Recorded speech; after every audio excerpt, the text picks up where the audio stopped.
This morning on BRN, extending the Tax Cuts and Jobs Act. Joining me now to discuss this is Alex Muresianu of the Tax Foundation. Alex, great to see you. Thanks for joining us on the program this morning. Good to be here. Well, it's that time of year. We've got a new president. We've got a new Congress. It is tax season upon us, Alex. Are we going to start to be talking about extending the TCJA? Yeah, and I think a lot of people, especially us at the Tax Foundation, have been been aware that this will be coming down the pike for several years. There are, of course, the Tax Cuts and Jobs Act individual tax expirations at the end of the year. Those are going to be a big part of the conversation. But there are also, a lot of other policies that, don't really have much at all to do with the big tax expirations that are also part of the conversation.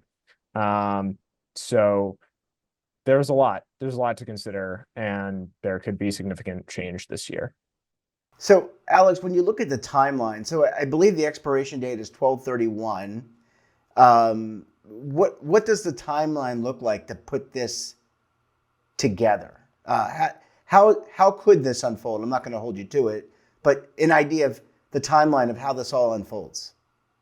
Yeah, so I think you're right. The December 31st is the deadline day for Congress. You'll hear people say that they would like to get things done under a certain timeline, whether it's in the first 100 days or before the August recess, or various sort of more either arbitrary timelines or just sort of goals. But December 31st is the one that actually carries a lot of weight. And if Congress, usually it'll take as long as it can. I guess. Hurry up and wait. That's the mantra of Congress sometimes. I suppose. Yeah. So I personally, just in terms of, what does my year look like? My assumption is it's going to take all year, but I could be wrong. Yeah, I mean, I don't think anyone has the crystal ball, so to speak. Alex, when it comes to starting the process, I mean, I remember Schoolhouse Rock from my youth. A lot of people watching the program probably remember that as well, where a bill started in the House of Representatives and worked its way through the U.S. Senate, and upon passage went to the president's desk. Where would this all begin? Does it begin? I know the president of the United States has been advocating for this extension. Will it start there, or will it start traditionally as it should in the House? Well, there's sort of an informal and a formal process. If you look back, say at the Tax Cuts and Jobs Act, originally in 2017, you had the sort of original blueprints for tax reform, which were produced by Paul Ryan and Kevin Brady. But that was just sort of, they were the people who are very passionate and the sort of intellectual force behind the original tax reform. But then you had sort of before the actual bill process started, you had this sort of it was called the Big Six framework, where it was a group of, I won't be able to name all of the exact Big Six off the top of my head, but it was, Sure. A couple of people from House leadership, Senate leadership, and the executive branch back in 2017. And they defined sort of certain parameters for the tax reform conversation, for what was going to end up in tax reform. And then, the sort of real legislative process got started after that. And so at the time of us recording this, where I have seen rumors of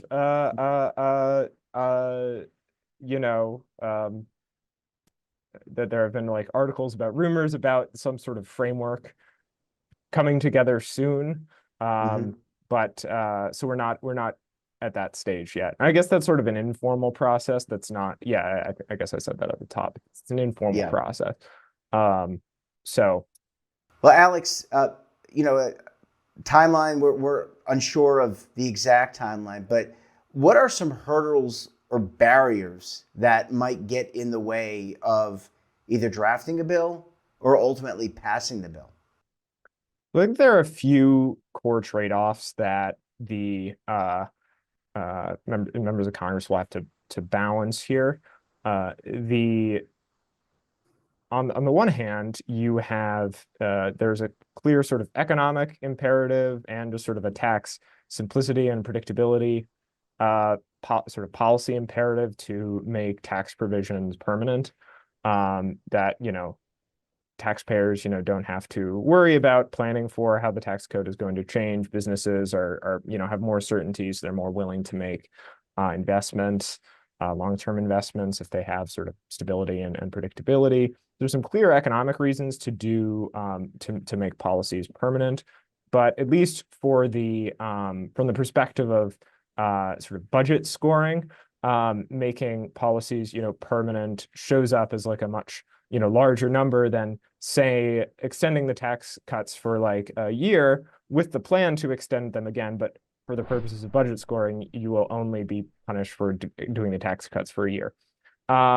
And so there is going to be a trade-off there with at least on paper, because I think that's part of the issue is that really often with a lot of these temporary extensions that they are in fact effectively permanent extension.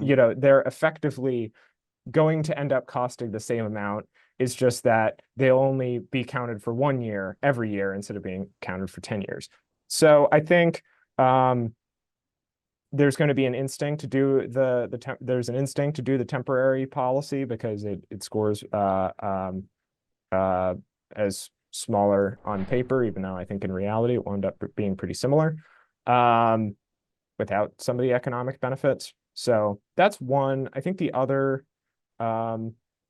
is, which is sort of also related to the deficit, chances are there's going to be some target number that they'll be comfortable with. The other one is the sort of other tax policy ideas unrelated to Tax Cuts and Jobs Act that were big on the campaign trail, like no tax on tips, which is comparatively small policy, but no tax on Social Security, or the sort of partial exemption of the Social Security. I can't remember the details of that one exactly, but that and overtime pay, the exemption for overtime pay, if those play a big role in the discussions, those, especially Social Security and overtime, could really add up and make the process more difficult. So that's another issue. And when it comes to pay, you talked about scoring, and I think by scoring you mean, what's it going to cost in terms of the budget. One of the big ticket items that typically comes up is the tax deferred status of retirement plans, like 401k plans. Could, and there's always a conversation that happens every time we talk about taxes about this tax deferred status. Could this time make it more at risk than at other times? Meaning, you have to pay for these somehow. So could as they're drafting this legislation say, okay, well, some or all can't be tax deferred? I don't think that I've seen those the various tax preferred savings accounts or retirement accounts come into the crosshairs of the Republican lawmakers. I think if you go through and read, there was like a leaked document a couple weeks ago that ran through a big set of options to pursue, and I don't think changes or cuts to them, cuts to those retirement accounts showed up substantially. And it's not an issue that I hear mentioned as an option from Republicans usually. So I don't think that's gotten a ton of attention. And I think yeah, that if anything, directionally, it has been tax advantage savings accounts. I don't think have been a huge part of the debate in either direction. But if anything, I would expect like I would more likely see a minor expansion of some kind on tax preferred savings accounts and a cut. And in terms of what you and the Tax Policy Foundation will do in the lead up, I mean, how do you and your team typically stay involved? I mean, obviously you're very knowledgeable. Are you involved with all the parties to kind of figure out the budget scoring and all the details? I don't think it would make sense to answer. Like I'm not sure that question makes sense for me to go into. Okay. It just puts me in an odd position. But like there's not a ton. I don't feel like there's a ton to say. Like we have our resources on our website and like Okay. but yeah. Fair enough. Okay. I'll just close out the interview. Here we go. 3, 2, 1. Well, Alex, it looks like it's going to be a long and winding road potentially, and we look forward to having you back on the program again very soon. Thanks so much for joining us this morning. Great. Thanks for having me, Jeff. And don't forget to subscribe to our daily newsletter, The Morning Pulse, for all the news in one place. Details, of course, at our website. And your subscription supports all BRN content. And we're back again tomorrow for another edition of BRN. Until then, I'm Jeff Snyder. Stay safe, keep on saving, and don't forget, roll with the changes.